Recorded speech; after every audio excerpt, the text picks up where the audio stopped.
think that it's... Yeah, let's put it pretty low. I have it in my ease as well, but I don't know if...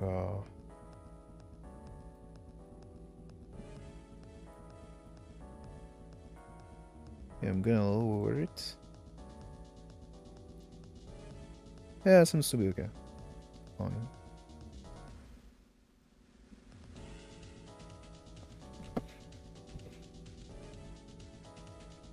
Well, anyway.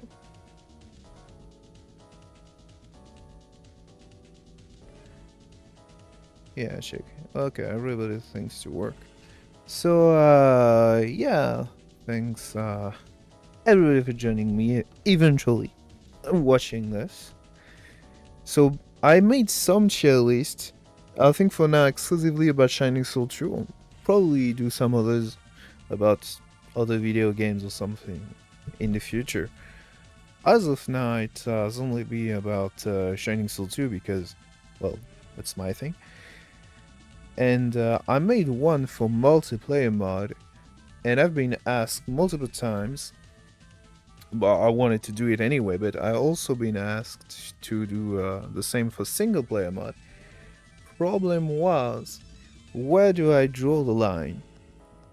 I decided after watching a playthrough of multiple people, as well as remembering mine, that I should settle for a max level of about 30. It seems that most people, well, not rushing but just playing normally through normal mod, not pun intended, they are able to finish the story of normal mod between level 20 to level 30.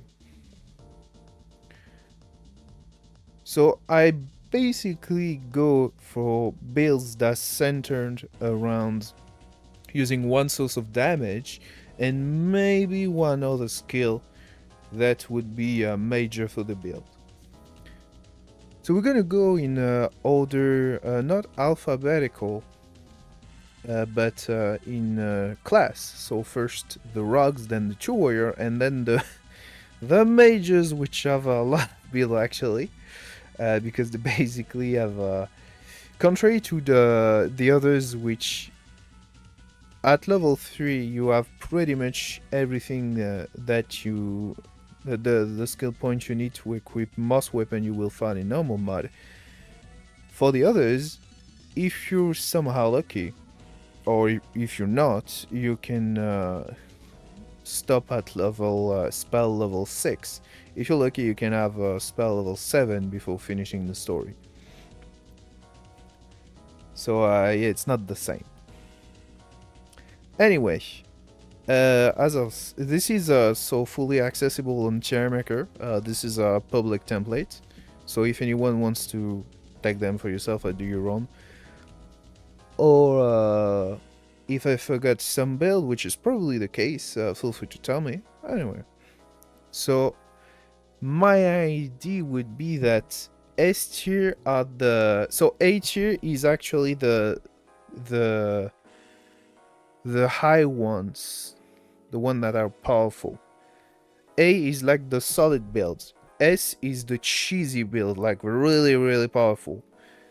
You do not need to be, each and every character can finish pretty much the story. When you go into B, you have the build that are solid, but not the best. So then, A is still not cheesy, it's just solid. B is solid but a little less. C is subpar. And D, it's the one that are really not that great. There's only a few, but we're actually gonna start by the archer. So right away I can say that summon build is going this way. It's the only thing that asks the archer to invest a lot into intelligence.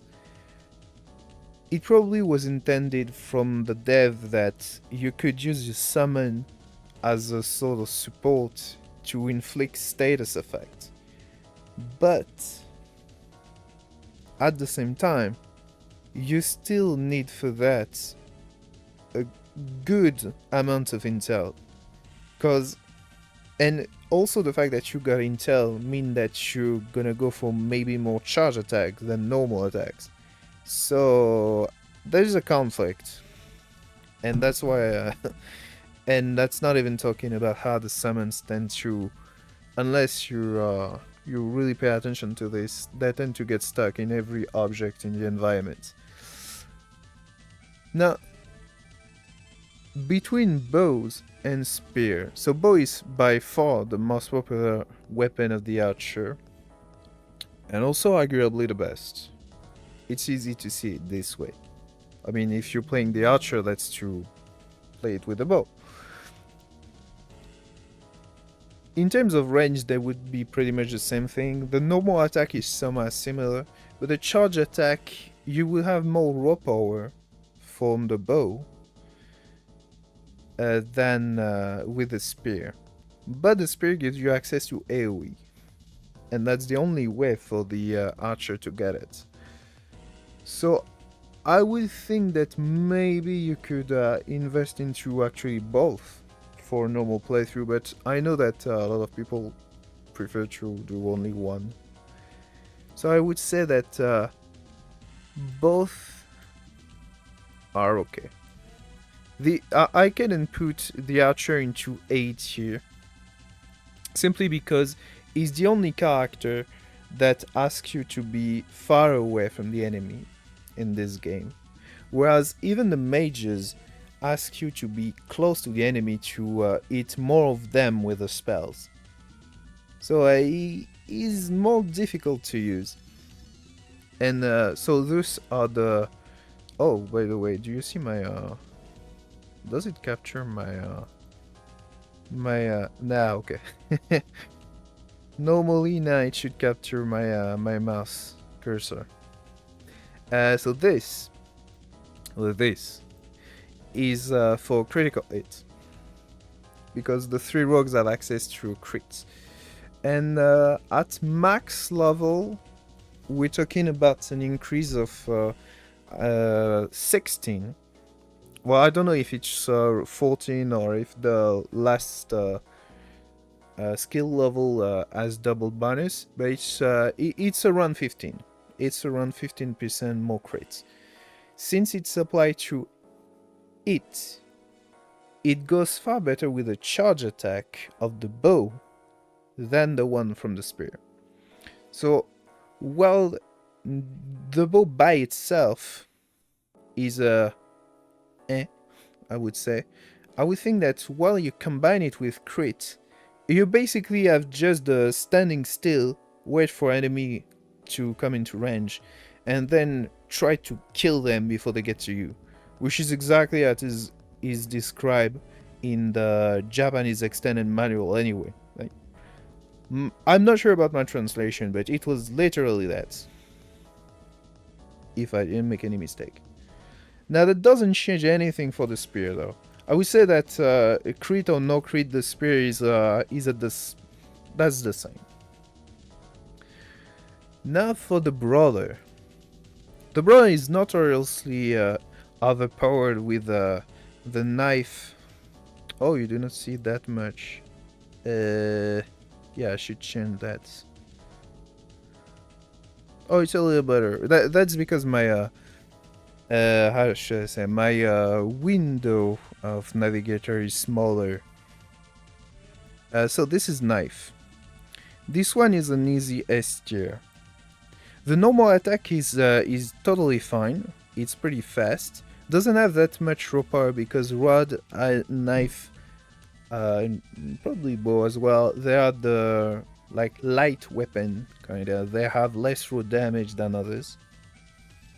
But the charge attack scales quadratically and it's fantastic.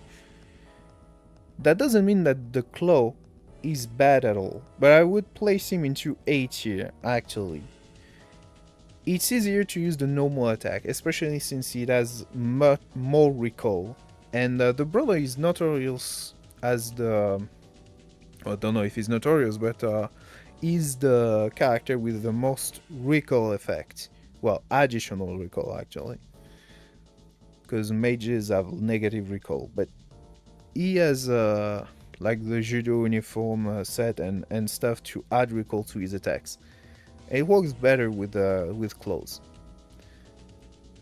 Now, as far as crit goes, you can stack, of course, at some point, guts and crits, but you get more value from guts than for crit.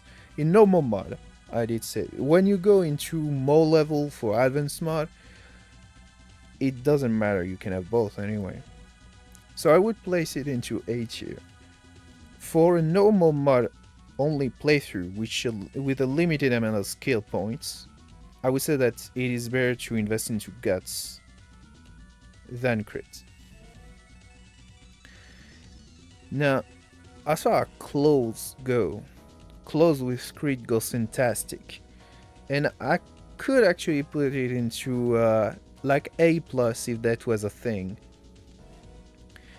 I'm not gonna think about the red drop set for any other characters because they're just too rare. But the second one for the brawler, the ancient set, is actually very farmable. It has like 20 times the chance to drop and also requires one less piece than the other sets. Arguably because you need the chaos string as well, but you get me. And it gives a whopping 32% chance to crit. When you combine that with just the skill, you have almost 50% chance to crit naturally on each and every one of your hits. It's pretty solid. The only reason to not put it into S tier is just because you need to know that it exists, and second, you need to know where to farm and have the patience for it. Third. Now onto the third rock, the ninja. There's very few reasons not to play at least some levels into either 10, the speed spell. It doesn't increase your attack speed, but it does increase your movement speed, and it's fantastic. He's already the fastest character, but why not make it even faster? The difference between sword and knife, of course, the normal attack is better with a sword because there's more range. Because you have an auto aim with a knife, but it's not that great. At least not in the early level. I think it goes better with the weapon skill. Now the charge attack is far more damaging with the knife, but you still need to be close to the enemies for it to hit. So I would say that this is the only thing in the game for Knife Ninja that requires you to be at medium distance. For that, it's pretty weird, but I would say that it's actually very solid. Do I want to place it into S tier? Most people would argue that with the blood knife is overpowered, but it's not easy to get the blood knife. It's actually easier to get the ancient set. Unless you get especially lucky, of course.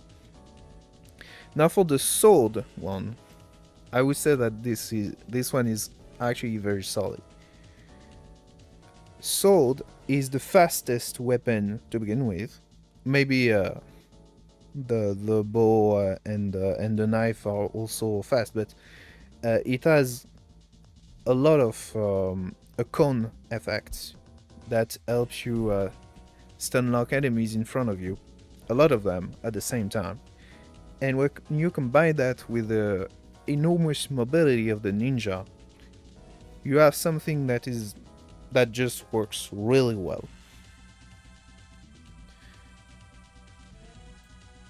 Now you have so this is Ida-10 and this is the debris spell Rakuyu.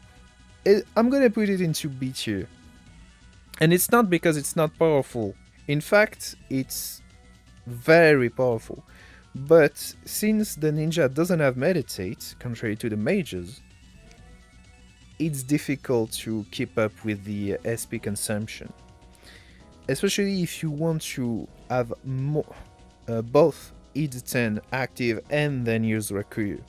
You could pass on for a normal playthrough and maybe only use Rokuryu, I would imagine. But you still need a lot of intel to make it work. And that's the weakness of this build. Now, as far as crit goes, for sword, it's okay, I guess. Subpar, I would say, because if you want to go crit, it's far better with a knife ninja. That I could place at least on par with the other one. Because the knife charge attack has a lot of hits. I think it goes up with the weapon skills as well, with the level of charge attacks. So each one can proc a crit.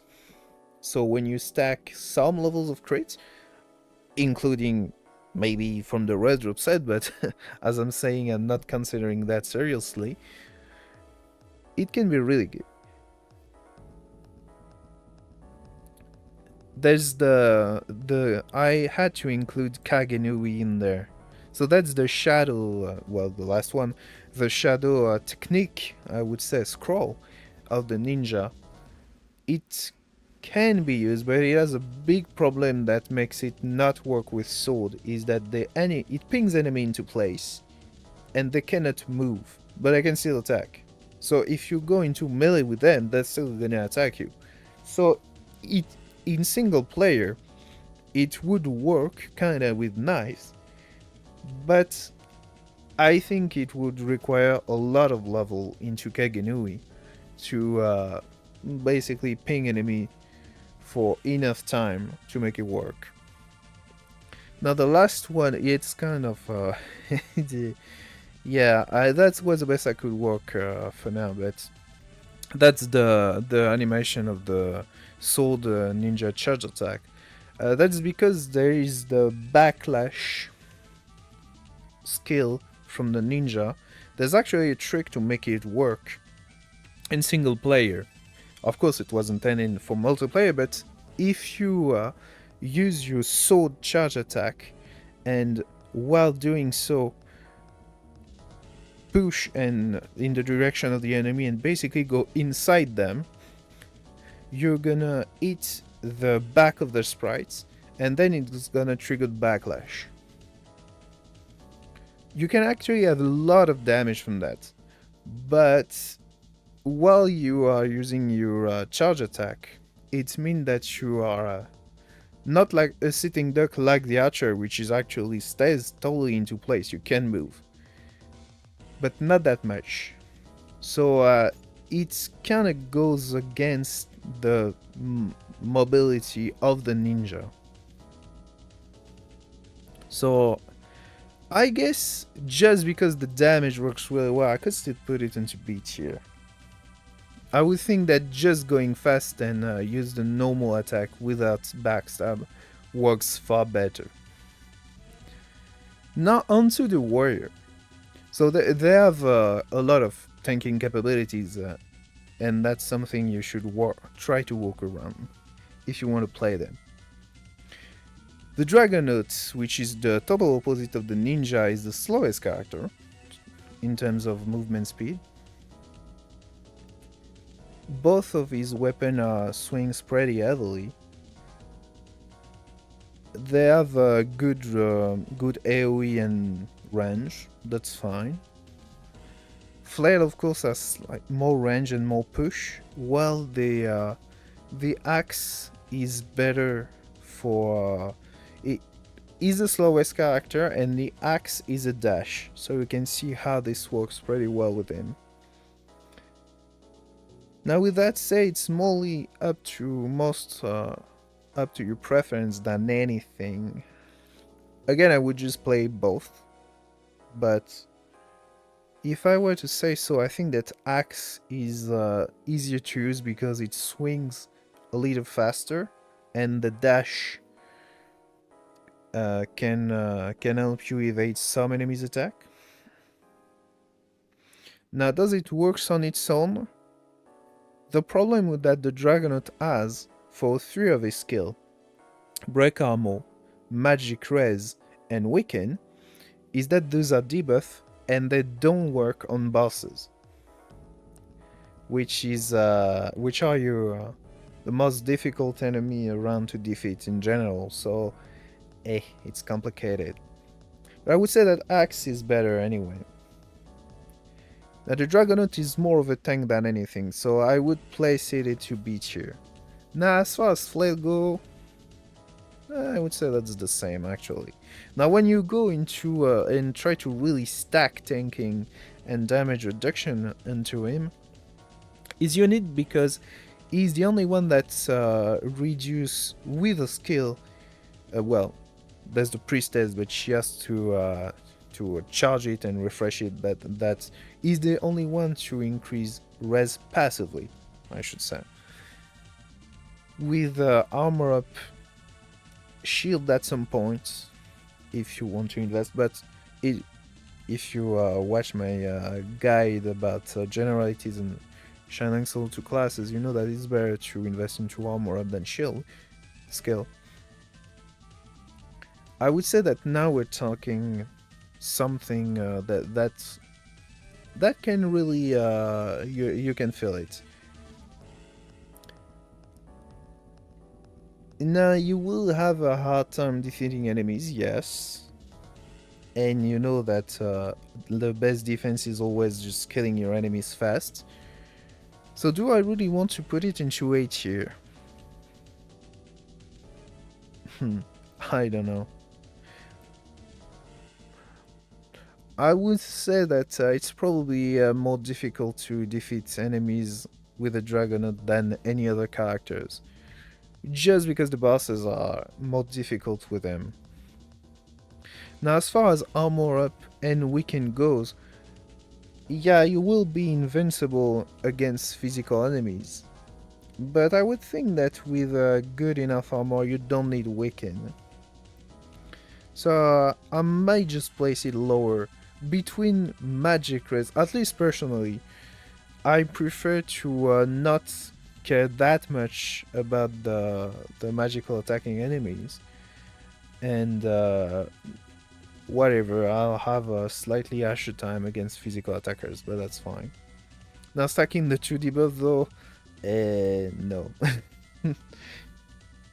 I didn't include stacking the 3 debuff, but you know that's gonna be like A tier or F tier. That's if that's a thing, that's not gonna be very good. Now the warrior is different because he has is the only one to have 3 weapons. I've stated that already, but the sword is the best for normal attacks. The spear is the best for charge attacks. And the axe is a good in between. Raw power, but different AoE than the spear with a charge attack. So all 3 of them are good, but I would say that the sword is still above for the same reason than the ninja, just because the stunlock power is so good. With the ninja it's already pretty good, but when you stack that with the defensive capabilities of the warrior, you have something even better.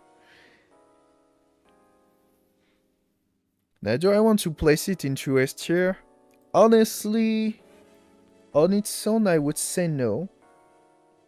But when you think that you can also put some levels into armor and efficacy, yes, I think it should really go into S tier. Now axe, I would think that it's slightly more difficult to use maybe. So just a solid A tier. Maybe, arguably... Nah, I'll do that later. Now as far as spear goes, it's just that if... I would say it's just still S tier anyway. But the warrior is has an edge compared to other characters because he's the one that has access to the most equipment in game. That helps him. Now we're talking about efficacy and armor up.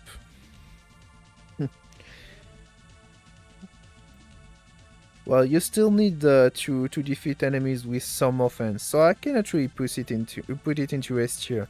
Not for normal mod playthrough. Technically, with max efficacy, you can have a solid build that sits at a really high vitality count.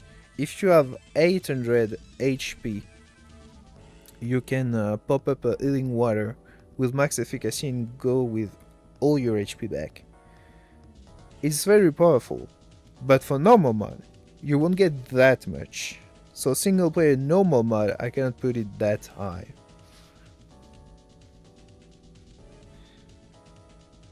Now armor up and tactics. The problem that tactics get. Now actually that's be the same for tactics combined with the passive boost of armor up and efficacy.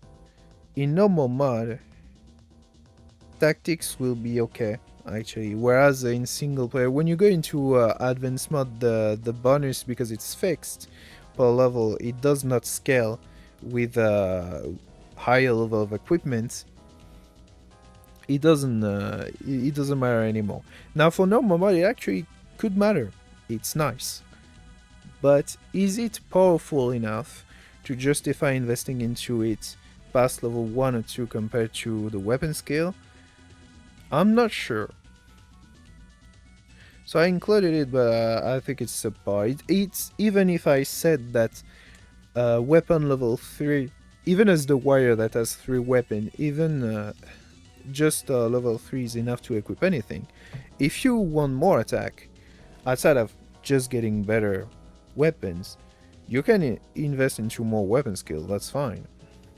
I would just make armor up my priority.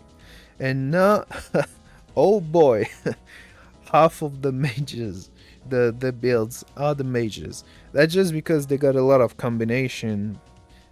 Each one of their spell basically, well, for the sorceress and the dark wizard, make them having 6 weapons.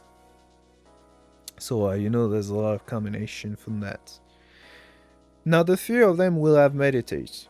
I do not include it here because you always want to put some levels into meditate, and but it does not make you damage, it's just a support skill. So you shouldn't make it a priority. In the end of the day, it's still better and most SP efficient to have a higher level of spell, because if you defeat the enemy with let's say a level 3 spell instead of using 2 level 2 spells, it's more cost effective than spamming level 2 spell with a higher meditate level. I hope that was clear. But my point is, it's meditate is after your damage. So we could start maybe with a priestess because she has less builds. So she's the most physical of the 3. In terms of all 3 of them has rods as well, so I could talk about the normal attacks as well and the charge attack. The charge attacks are different. If I remember correctly, the sorceress is doing 1, 2, 3 swings in front of her, which has which each one with a good amount of recall. It's okay, but it's not the best. The Dark Wizard is just a single one with even more raw power. It's actually pretty much the same, because the problem that the sorcerers have with a charge attack is that the first swing generally will push the enemy slightly, just enough so that at least the second one doesn't connect into the same enemy. And I think that the priestess is the same as the dark wizard. Now a flail normal attack has more range, but it is slow, so meh. But the charge attack is very powerful. So rolling attack, and it takes everything into its path, so that's a very good one. As far as rod goes, for normal attacks, They are not the most powerful weapons around, but they have some interesting effects sometimes, like additional recoil. Some of them from the forge can give you SP drain effects or something, some stuff like that. Some funny effects. So that could be interesting still, even though you do not picture those classes as being physical. So the priestess flight is better than rod. So I would say that the rod, especially when you stack it with bless, which is just totally overpowered, you have a very solid build. Now, as far as rod go, I would still place it into A tier. It's lower just because the charge attack doesn't work as well, but still very solid. Now, as Shining Aura is a difficult spell to use because you need to ram into enemies to make it work. And also it has a high SP consumption. So using both Bless and Shining Aura, it's becoming complicated. So I would put it into B tier, precisely next to the Rakuyu Ninja, because that's the same problem. It's powerful, okay? Except of course that you will have a hard time against a light resistant enemy. But generally it's powerful. But the SP consumption will make it difficult. Even with Meditate this time it's gonna be difficult to keep up. Now, using Shining Aura only in certain situation, or maybe using it as your main source of damage and then switching after that to a physical weapon, is totally fine. And you have all those undead in every dungeon that are susceptible to light damage from the Shining Aura. In this case, I would actually think that Rod works better with that than Flail, because the Rod can act as your backup weapon when you have no SP left. So the normal attacks is more important than the charge attack.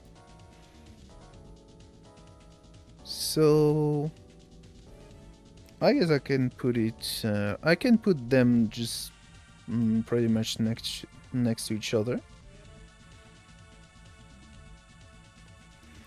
Or do I want to put them lower? Well, hybrid builds are actually just the same as in terms of status points investments as a charge attack build for warriors or rogues. So it's not really inferior. Now the tanky build with the different defensive spell plus I only included one as the main source of defensive capabilities, but you would have heal in every build with a priestess at least some levels. Now stacking it a lot is not really good for normal mod again. At really high level of heal you can go up to I think around 500 healing in a single shot. And remember that this also counts the additional HP from Bless. But in normal mod, I still don't think that you would get this high. So maybe stacking some damage reduction from one or the other would work better. Now, Protect or Magic Resist, or no, I think it's just Resist, the name of the spellbook.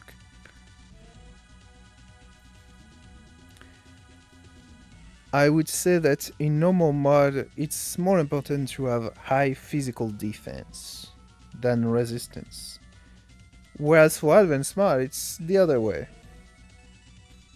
Because the enemies use the same spells, but at higher level. Talking about normal mod today. So I would think that resist could be used sometime, but protect would be better. Now, the question remains, would that be better than just killing enemies fast, which the priestess can do? I would say no. Offense is still the best defense.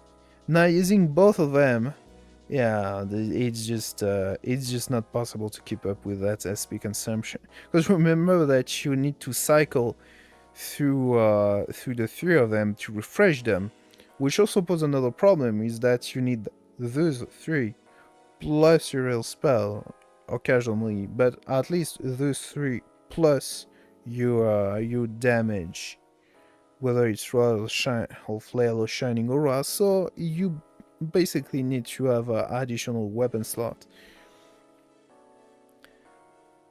Now for both Sorceress and Dark Wizard, they have one basic spell, Blaze for the Sorceress, Demon Breath for the Dark Wizard, which is very spammable. The most cost efficient spell that they have access to. After that, they will also both have one other offensive spell, so it will be Freeze for the Sorceress, Drain for the Dark Wizard. Both will be better than the basic one at higher level, but not in like, let's say for level 3 or 4, I would say.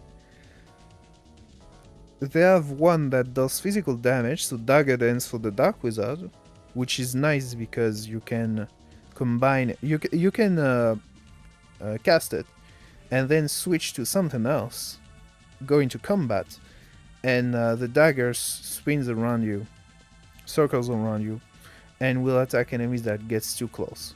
So it's actually one of the few situations when you want to get mages far away from enemies. It's interesting. Now the blast one though, it starts off meh, not better than Blaze, but it scales quadratically. It's the most damaging spell with enough levels. Very powerful. Then for both of them you have two AoE spell. One that targets enemy in a circle around you, so that's Inferno with fire damage from the Sorceress, and darkness damage from the Dark Wizard with darkness elements. And you have one homing spell that targets enemy from above, so Spark with thunder damage from the Sorceress, and a Venom with poison damage from the Dark Wizard. Those AoE spells can all do AoE first off, but also wall hack, so they are not as good in terms of SP consumption, but they are very good in creating some opportunities. When you have enough enemies, or when you have enemies behind a wall, it becomes more efficient in terms of combat than using your basic spell. But both Inferno and Darkness have the same problem of sharing elements with the most spammable spell, so Blaze or Demon Breath. If you want to use two offensive spells for either one, I would say that it's probably better to have two types of damage. And of course they can have some grid build. So now that I have explained this, let's dive a little bit into it. So the two tanky builds, which are Rod Sorceress plus Magic Shield, which provide physical defense plus a shield block function. This one is solid. I would not say that it's... Well, actually, maybe I could put it into B tier. Like B+, if that was a thing. And the one with Drain plus Bone Armor. Dark Wizard having a unique access to bone armor without being a warrior is a very nice thing. Now, when you combine that with rod attacks, you need to make up for the decreased dexterity. But when you combine that with Drain, it doesn't matter anymore. And since Drain gives you HP back, you can rock pure spellcaster build, but with actual defense. Now you still need to farm the bone, but you can get that from pretty much every undead. So I would say that this is like between A minus, B plus, something like that. Not because it's not good, but just because to have a proper eating from Drain, you really need to invest into a lot of levels. Nah, I could place it into A, I guess. Now the two most spammable builds, so just the basic spell. As far as the sorcerers go, for the vast majority of the game, it is totally fine. When you go into the volcano, you actually don't have that much fire resistant enemies. So even then, it's still kind of okay. Which is not the same for the Dark Wizard. Demon Breath is far more difficult to use. Just because you have undeads in every dungeon, except for the Fairy Spring, and undead have light res. But that's his weakness anyway, because they have a very good dark res, those undeads, but also have a slightly higher than average poison res. So that's not very good for him.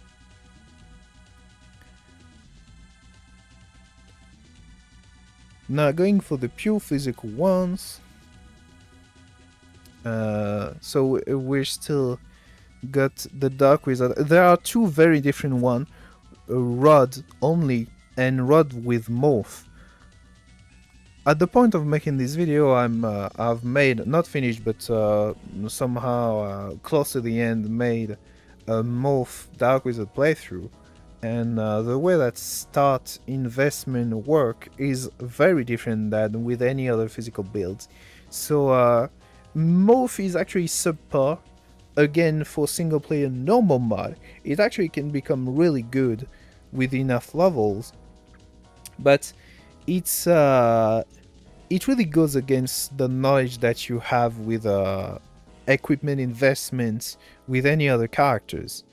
Whereas I think that the normal Rod Dark Wizard, especially if you play as Jill Spine and not Armand, is really good. And of course, if you can manage to have that darkness set, it's absolutely fantastic. Now, I can't really put it higher than B tier, just because you can have some fantastic, some rods with fantastic effects, but it's gonna either need you to get lucky or to farm the forge a little bit. So it won't be for everyone. Availability also it has to be taken into account. Now, as far as 8-bit build goes, now that's a little better. And I would say that it's very easy to use Armand with 2 types of damage, because now he has good power with spells, and you can fairly easily get a silver ring to eat undeads with a very good power.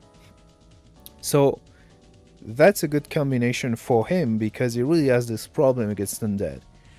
The most spammable Demon Breath or the AoE version Darkness, I would say it's up to your preference. Maybe with Demon Breath, the difference would be that With Darkness, it's mostly a rod build, and you switch to Darkness when the AoE can catch multiple enemies, whereas for Demon Breath, it's mostly that you're gonna use Demon Breath and then maybe use Rod as a backup.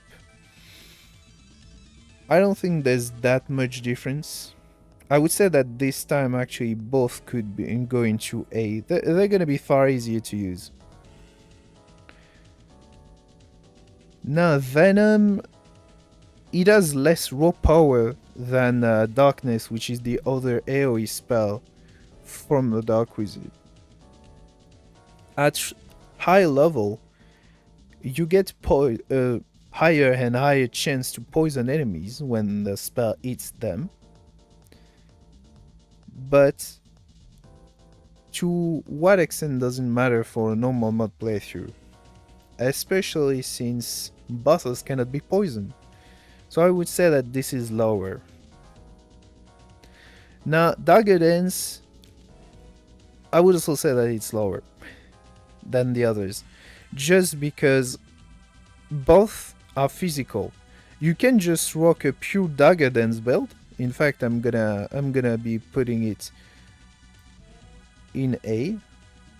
But I would say that between both of them, because it's pure physical damage, might as well just invest into Just Intel instead of spreading your status points. You will get more Dagger Dance with more power. If you only want physical damage, might as well. Now Venom, yeah, it has the same problem as what I said previously. At least when you combine it with a rod, you have two types of damage. And again, poison is gonna be very complicated against lots of undead. Not only that, but you also have other resistant poison enemy. They are actually more common than fire from the sorceress. Now let's finish it with the Dark Wizard. Still have Rod and Rain. Now in this case that would be Rod as the main weapon and just switching to Drain from time to time when lost some HP. I would say that this is probably fine, but less powerful than the other two versions. Again, it's better to just kill enemy fast because they can hit you.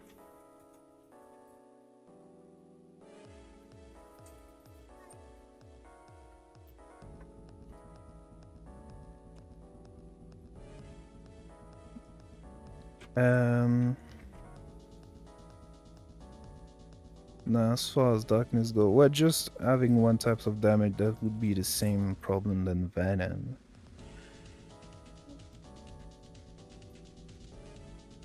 Whatever.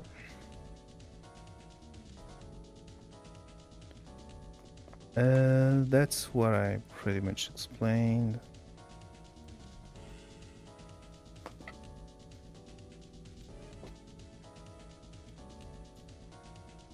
Something along those lines. Now Blast, only Sorceress would be totally overpowered. Probably among those two would scaling quadratically in terms of damage are the best.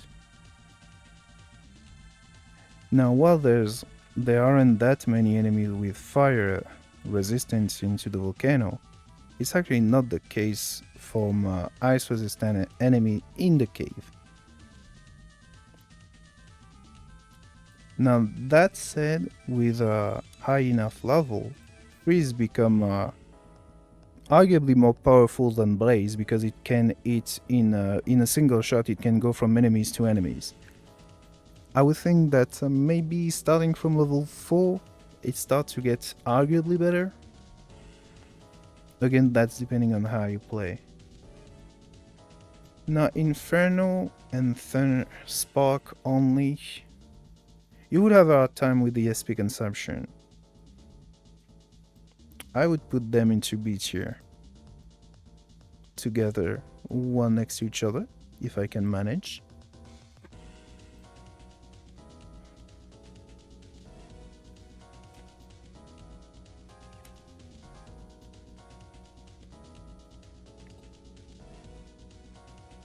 The hybrid build. I would say that my argument towards Rod and Blast would be the same that for the Dark Wizard Rod plus Dagger Dance. It would be lower than the other Rod plus stuff because you still only have physical damage against enemies.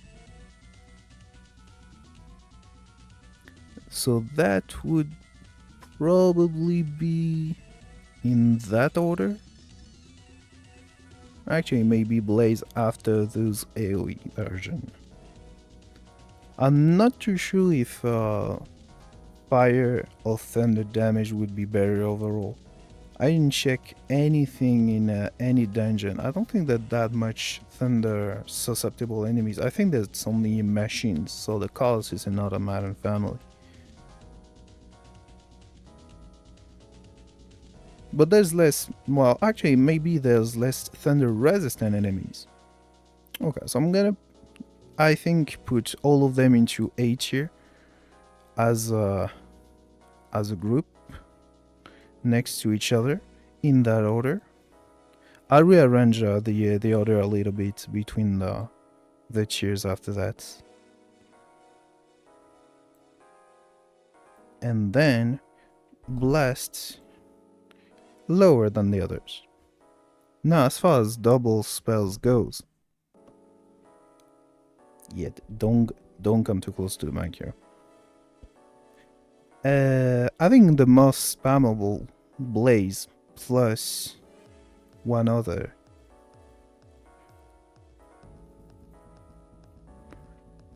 I would think that AoEs would be slightly better. Blast would be the worst, just because at some point Blast become scaling quadratically, gain so much damage that it's better than Blaze.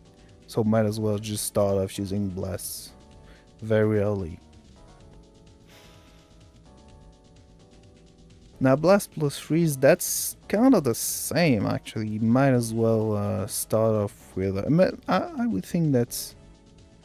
I don't know if Rod plus Freeze would be easier to use in a playthrough than Blaze plus Freeze. Arguable.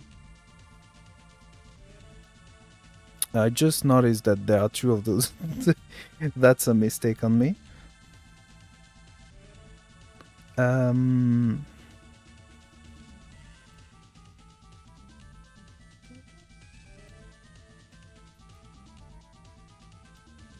would say something like that. This one keeps being there.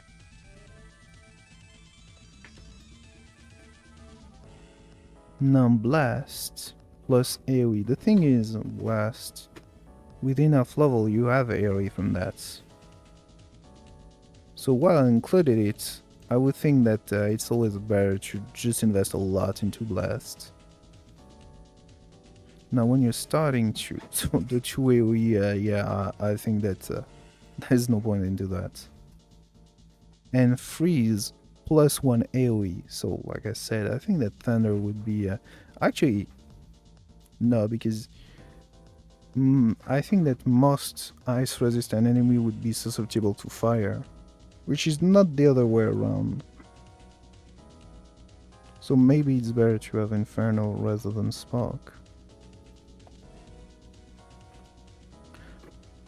I could maybe place him into B tier. It's just because in the beginning spamming Blaze will be far easier than spamming Freeze. Now, as far as rearranging the tiers a little bit, I would say something like that for S tier. For A tier, I would think that the Priestess, just because Bless is so damn powerful, is slightly on top.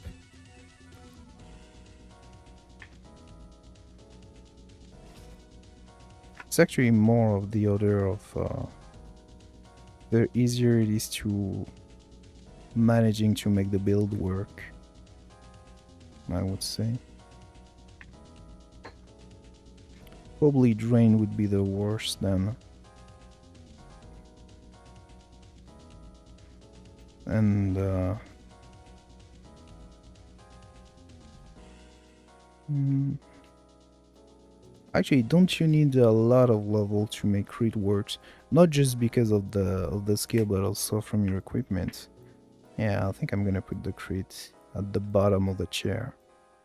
All the crit builds.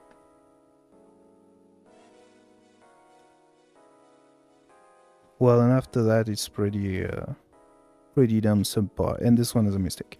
Okay, that's it for me then. That's gonna be my one. Thanks for watching.